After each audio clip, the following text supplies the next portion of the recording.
Hello YouTube and fellow Wasteland wanderers, and welcome back to The Bigger Pixel, your source for weekly Fallout 4 content.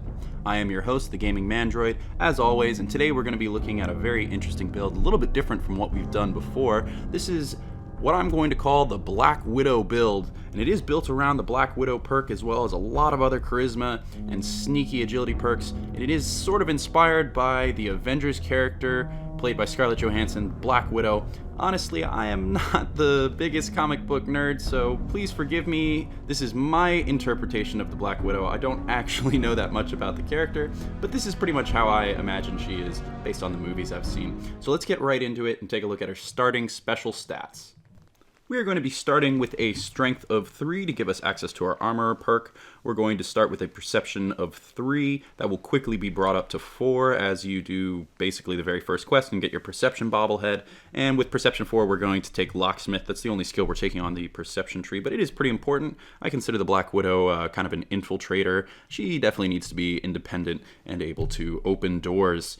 Endurance we're going to put at 1. We're not going to need too much health. We're going to be staying in the shadows quite a lot. Charisma we're going to be putting at 9, which of course we will be bringing up to 10 as soon as we can by completing the secret of Cabot House and getting that bobblehead so that we can get our beautiful, wonderful, useful Intimidation perk, which is a core part of this build. Intelligence we will be putting at 3 once we get our bobblehead from the Boston Public Library.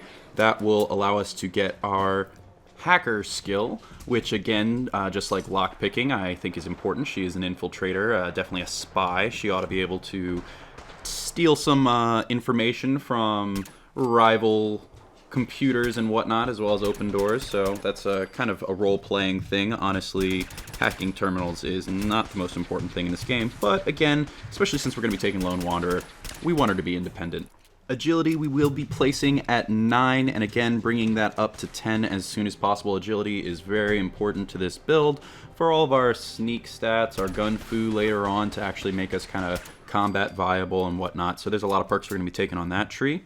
And luck we will be leaving at 1. Now just a quick note, like all of our builds, this is a 22-point build. That means you will not be able to put all of these stats. You'll be short 1 point at character creation, but of course all you have to do is pick up the Your Special Skill book in Sanctuary in your own home. It's very easy to find. It's in your child's room once you get into Sanctuary. So pick that up and put it in whichever special stat is relevant, the one that is 1 short after creation, so that you're at these stats to begin with. And now just a quick look at the core perks of the Black Widow.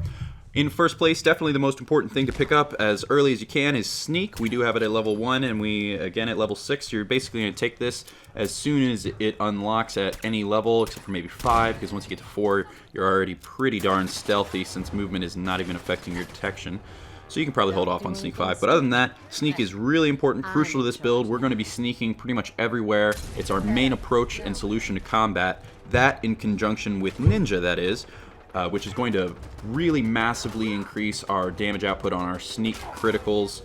And that's going to allow us to kill a lot of stuff without ever even being seen. Most enemies will not even see us. After that, I would say Lone Wanderer is very important to this build. It's very important to any sneak build, honestly, because any stealth character worth their salt is going to realize that companions are just going to hold you back because they will be detected.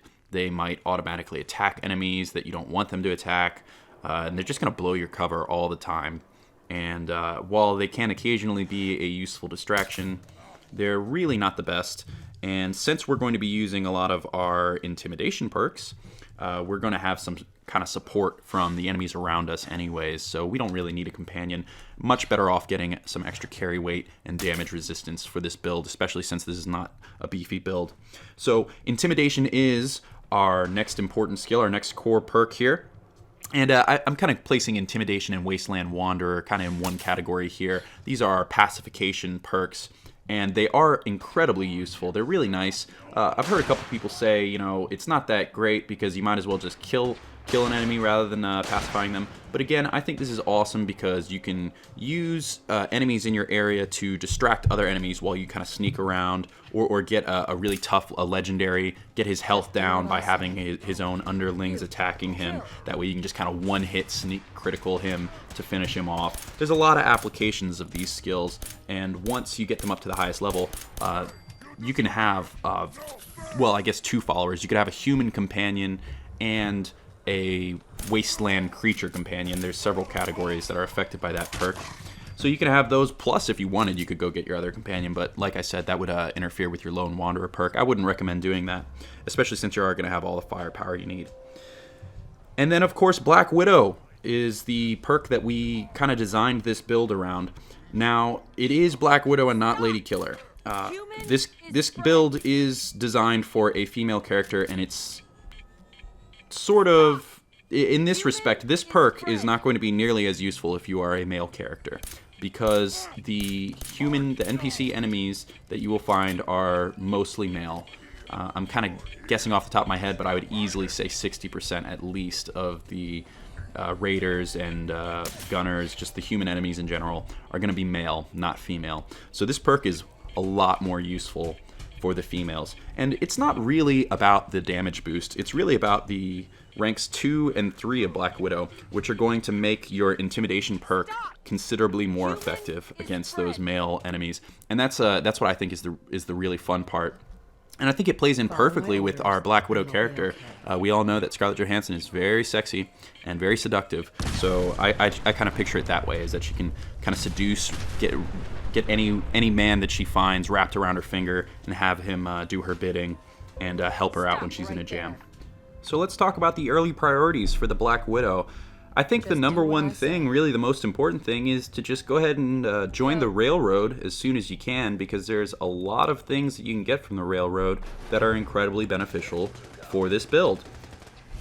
The Ballistic Weave mods are going to greatly increase your survivability once you lay them on some of your clothing items. The special Stealthboys are going to let you sneak way more and get all your criticals. Acquiring Deacon and getting his perk. I know I said use Lone Wanderer, but you definitely want to use Deacon for at least long enough to get his affection up. And acquire his companion perk. That's going to increase the duration of all your Stealthboys by 20%. And it's going to, most importantly, increase your sneak critical damage by 20%. That's a really big difference that you can't get any other way, really. So you definitely want to do that as well. Not to mention you're going to get the Deliverer after just your first quest with the Railroad. And the Deliverer is going to be your #1 gun, really. It's a gun that was designed for stealth players. The whole Railroad quest line is designed for stealth players, if you ask me. There's a lot of rewards in it that are relevant to us. And the Deliverer is incredible. Its special effects are going to give you an increased chance to hit in VATS. Honestly, I don't think you need VATS too much for this build because you are sneaking a lot, so I think you have plenty of time to line up your shots. But that is a great effect for this character since our perception is not particularly high, and it is a big difference to get that sneak critical on the head of an enemy rather than somewhere else. That does make a big difference in the total amount of damage. And your goal is to pretty much one-shot any enemy, because the more shots you have to take, the more likely they are to notice you. But the Deliverer also is going to cost 25% less in VATS as far as action points go. And this is generally useful. But I mean, we have a very high agility, so we don't really need it, but it's going to be great for those times that we do get detected and, you know, maybe we have a lot of enemies, a whole room full of enemies around us. You're going to be able to throw out a lot of shots with the Deliverer. And that's really going to come in handy in our later game when we do start doing our gun fu. And at that point, the build is going to kind of shift. And honestly, you won't need to sneak as much. If you want, you can kind of go in guns blazing at that point. Once you have like a really high Gunslinger, a high gun nut, so you just have a good amount of damage plus the gun fu. At that point, you probably won't have to sneak as much. But, you know, I'm a purist. I like to stick to how my build is kind of supposed to act, the way I envision it. So I play really, really stealthy for my stealth characters. Now, some other weapons that you do want to keep in mind that you're definitely going to be using with this build. Now, since we're only looking at pistols, it's actually really easy to get your top tier gun, a 44 pistol, very early. In fact, literally from level 1, there is a 44 pistol that you could pick up right from then. wouldn't do you that much good just because the ammo won't start spawning for it yet. But these pistols are very common. You can find them anywhere. If you can't find one normally, then Kellogg's pistol is definitely available to you. It does have a pretty good legendary effect on it, but it's not our ideal legendary effect. By the way, our ideal legendary effect for this build is definitely the Instigating Legendary effect. If we could get that on a pistol, that's perfect. What it does is it deals double damage if the target is at full health, and that works just beautifully with our approach to combat with our sneak attacks. Imagine dealing double 7 times damage of your weapon's base damage. That's 14 times damage onto the head of an unaware opponent. Literally any creature is going to drop in one hit at that point. The only thing that's annoying is if they take even one little bit of damage before that, then you cannot get that effect to trigger. So that's unfortunate. Another weapon that you definitely want to look out for and get into as far as stealth play is the Syringer. Now, I'm not going to go into too much detail about the Syringer because we're actually planning on releasing a full-length video focused on the Syringer and its strengths and weaknesses. So if you don't see a link popping up right now for that, then just be patient, and probably in about a week we're going to have that video up. But I will just say, short form here, there are some very useful things it can do for you, mainly with the Pack Syringe, the Mind Cloud Syringe, the Berserk Syringe, and the Lock Joint Syringe. Don't expect this to be your like a true weapon, like damaging things, killing things. This is a utility item, and it can be very useful, especially for a sneak build. I would say it's most useful for a sneak build. Other character builds will probably struggle to find a use for it, but you will have plenty of uses for it. So definitely pick up a Syringer and tag all the ingredients you need to start making the ammo, because you do have to craft all your ammo. So keep your eyes out for that. Another thing I will mention, just like Instigator is kind of like our ideal legendary mod for our weapons, I will say our ideal armor mod is the Chameleon mod. If you can find even just one piece, that's the best part about this legendary mod. Even if you can just find one piece that has Chameleon on it, that fits your build, hopefully it's a piece of leather or something light, you put that on, and what the effect is that every time you crouch and sneak, as long as you're not moving, you basically have the effect of a stealth boy on. So you can sit still and go into full stealth, and that makes escaping notice from enemies so easy, it's laughable. It's a really useful thing, The only downside of this legendary effect is that it does have problems graphically with how your body looks. It's going to make your gun disappear, which can make it a lot harder to aim. And it also has problems with the Pip-Boy. If you are crouched and you're sitting still and then you pull up your Pip-Boy, the whole thing is going to be clear, and sometimes that just really messes up the lighting and it just becomes a headache. Just fair warning, that can be a headache, but as far as our combat approach, this legendary effect is perfect, the perfect effect for our armor.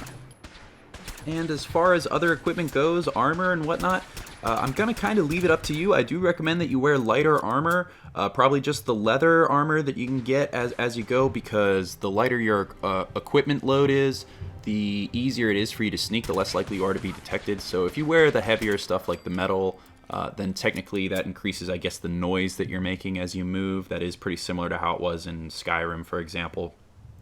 So I do recommend you wear the lighter stuff, especially since it's really easy to upgrade early on and get that shadowed leather that makes you a little bit harder to detect. So that's a good choice. But other than that, all that's really important is that you make sure you put on one of those clothing items that can be modded with the ballistic weave with the armor on top, because really it's that ballistic weave that's going to make up the core base of your armor resistance. So make sure you unlock that as early as possible. As far as bobbleheads go, we only need a couple for this build. The important ones are definitely the agility bobblehead. You can find that on the wreck of the FMS Northern Star. That's to the far southeast of the map, kind of by the edge of the mainland, near where you would see Spectacle Island. You can see that on the map pretty clearly, the larger island. So definitely towards the far southeast. You might want to wait until a little bit later game. You do have plenty of time before you have to get that Gun Fu perk for the first time. Anyways, I did account for that. And even more important is the Charisma bobblehead. You do want to get this one as soon as you can, so that you can get your Intimidation perk and start getting value out of the Black Widow perks that you've been taking sort of in advance to prepare for that. Unfortunately, you can't get this right off the bat. It is a part of the quest Secret of Cabot House, and there is a hard level requirement on that of 10, so you have to be level 10 before you can start this quest. But it's pretty easy to start, especially since we have a high charisma for this character, so we can start it, we can kind of skip some of the headache work. Most characters would have to go to the Parsons mental asylum first and then kill some guards and all that, just to get this guy to approach you and give you the quest, but you don't have to do all that. Since you have a high charisma, you're pretty much guaranteed to pass this charisma check to bypass all that. So just go straight to the Cabot House. It is kind of in the city area, right below the northern bridge on the eastern side of the city. It's pretty easy to find. Go in there, there'll be a courtyard, and there'll be 2 robots, a sentry bot and a Mr. Handy sort of patrolling the courtyard there. But just go straight up to the intercom, and there you will speak to Edward through the intercom, and he's not going to want to let you in, but with your charisma, it should be pretty easy to convince him. And then you can start the quest directly. First, he's going to give you a quest special delivery, then he's going to give you a quest Emojin takes a lover, then you're going to finally get the quest Secret of Cabot House. And once you complete that, and you finally return to the Parsons State Asylum, that's when you'll get your charisma bobblehead. So you can probably do this. Starting the quest at about level 10, you'll most likely level up once or twice just doing these 3 quests. So that's why I have your first Intimidation at level 15. If you get to the bobblehead sooner than that, go ahead, take Intimidation right away, shift things around, however you want to do it. The only other bobblehead that I think is kind of crucial to this build that's pretty useful is the Sneak bobblehead. It will make you 10% harder to detect. That is quite a lot. It's pretty useful. You can find that in Dunwich Borers, the same place where you'll find Krem's Tooth, which is a pretty useful weapon just in general, maybe for a melee build. But you can find Dunwich Borers to the northeast of the map, just a bit west of the Museum of Witchcraft. And kind of at the bottom of that whole instance there, you will find the Sneak bobblehead.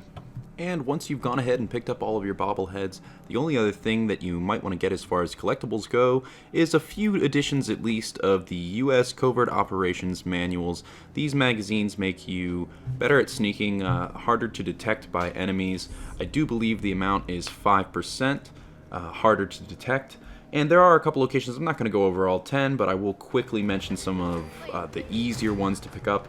Easily the first one that you could pick up quickly from Sanctuary is the 10th edition Tiptoe Through the Tulips. That is at the USAF satellite station Olivia. It is just a little bit to the east of Sanctuary, and you're pretty likely to pass by it if you pick up one of those early Minuteman quests from Preston Garvey. So, it's relatively undefended, so that's a really easy one to pick up. You can also very easily pick up another edition during the very first railroad quest at the Lexington Switchboard. You can find one there. There's also one that you'll probably find eventually along the main quest line in Fort Hagen.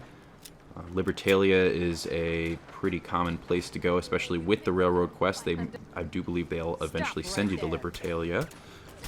And then there's 2 that are very close to each other, and they activate a quest together, and they're not terribly hard to get. Actually, there are quite a few super mutants at the satellite array. But anyways, there's one at the National Guard Training Yard, and then just a little bit to the east of that, there's also one at the Revere satellite array, and that one is pretty well defended by super mutants. But then again, if they're a higher level than you, then I recommend you sneak past them.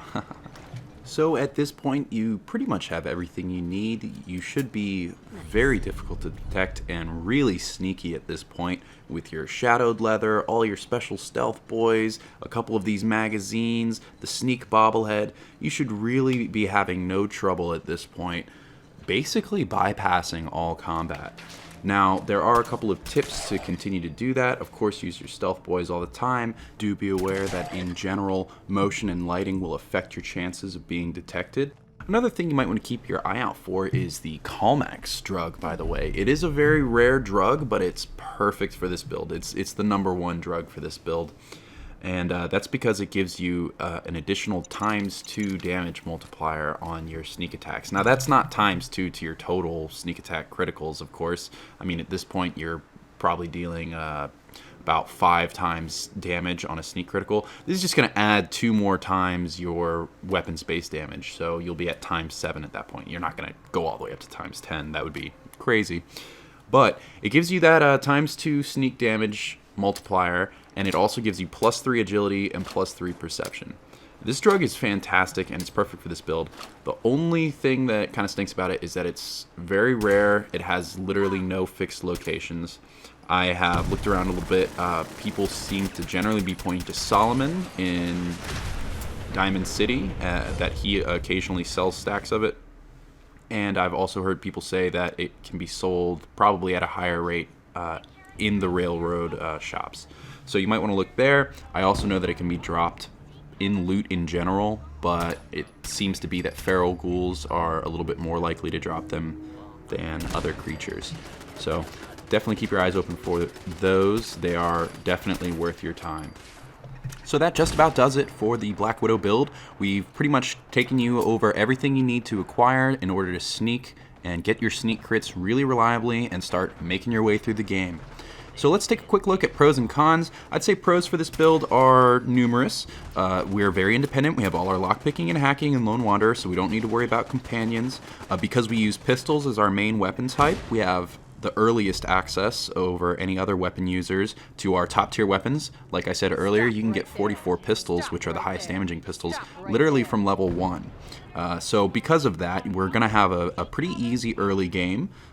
Also because you can unlock Gunslinger perks earlier than any other attacking class, so early game will be easy. Later game ammo will be plentiful. It's very easy to find 44 and 10mm ammo, which is pretty much all you're using, so that's really easy.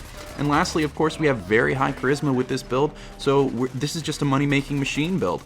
You don't even really have to boost your charisma stats very much when you're buying stuff. Of course, I do recommend you always do that. But even without it, you'll be making lots of money. You'll be increasing your quest rewards and selling at higher prices and buying at lower prices, so that's great. So now let's look at the cons. There are some cons to this. The main overall downside of this build is that you have to be patient to play it. If you're not interested in being patient and playing stealthily, this build is clearly not for you. It does take a lot longer to do virtually any quest when you're sneaking all the time. You move a lot slower, and when you get detected and you have to go back to sneak, you're just sitting there waiting for them to, not see you anymore. So this build definitely requires patience. So if you don't have that, maybe check out one of our other videos. Another thing is that once you do get detected, this build does not have that much health. It is definitely towards the higher levels very much combat viable with the gun fu, but overall this build is not meant to just charge in. Again, like I said, you do have to be patient. Another problem with it, unfortunately, is that as hard as we can to boost our charisma and get the Black Widow perk, the Intimidation and Wasteland Whisperer perks, unfortunately, they just have a flat success rate and you don't have that much control over it. So it can be pretty frustrating when your cover is just blown and you're using Pacify 10 times and it fails 10 times in a row. That can be pretty frustrating when you have such a high investment in those perks, but it is what it is, unfortunately. That's a flaw of the charisma tree, I'd say, in my opinion. So there you have it, a very stealthy, very sneaky, very sexy build from the Bigger Pixel. So thank you so much if you've tuned in, especially if you made it all the way to the end. I know it's been a long ride, but please do stay tuned to the channel. If you like this video, leave a thumbs up, share it with your friends, subscribe to the channel, because we will definitely be bringing you more content next week. Come back and check out a build that I'm very excited to tell you about, our unarmed build, our One Punch Man build. So I hope you'll have as much fun with that as I know I'm going to. So tune back in. As always, I am your host, the Gaming Mandroid.